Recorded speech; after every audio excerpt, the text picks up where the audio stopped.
Allez, on part pour une balade pas comme les autres. Des élèves ont pu découvrir le sentier Batimasso à Mana, une visite contée, poétique voulue par le parc naturel régional de Guyane pour mieux découvrir la richesse naturelle de ce lieu rempli d'histoire.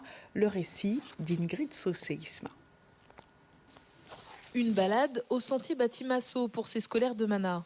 Un parcours de plusieurs kilomètres en plein cœur d'une nature singulière, car ici, c'est une forêt de cordons sableux. La particularité, c'est qu'on est sur des forêts littorales qui poussent sur des cordons sableux qui correspondent aux anciens traits de côte.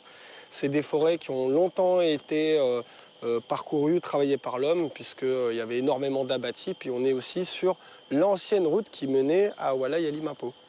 Une forêt qui abrite essentiellement des palmiers Awara et Maripa.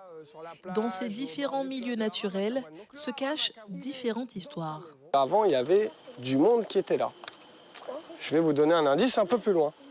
Allez, on avance. L'homme a laissé son empreinte dans cette forêt car on y trouve encore des traces d'abattis. Les bois ont été exploités. Et comment on le remarque ?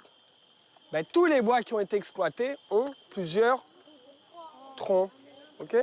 Les élèves découvrent aussi des arbres utilisés pour la confection de vêtements et des fruits comestibles comme le courbaril dont ils retiendront que le nom créole.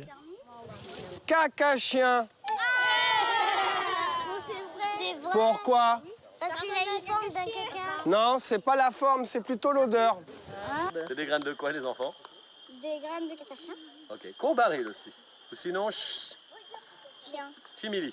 Chimili, pas mal. Il y a des graines, des arbres comestibles et qu'on peut faire des habits avec des arbres. Le bout du sentier révèle un prix-prix. Dans le prix-prix, pourquoi on appelle ça un prix-prix? Parce que, je vais parler au créole, hein. Si toka aller en dans prix-prix, à toki prix. Depuis le poste d'observation, les enfants découvrent l'ancienne plage qui a laissé place à la forêt. La mangrove, n'ayant plus d'eau de mer, puisqu'il y a la plage qui bloque, elle est morte. Le monsieur nous a expliqué à l'époque qu'il y avait une rivière, une plage ici. Comme il y avait beaucoup de sable, il nous a montré la carte.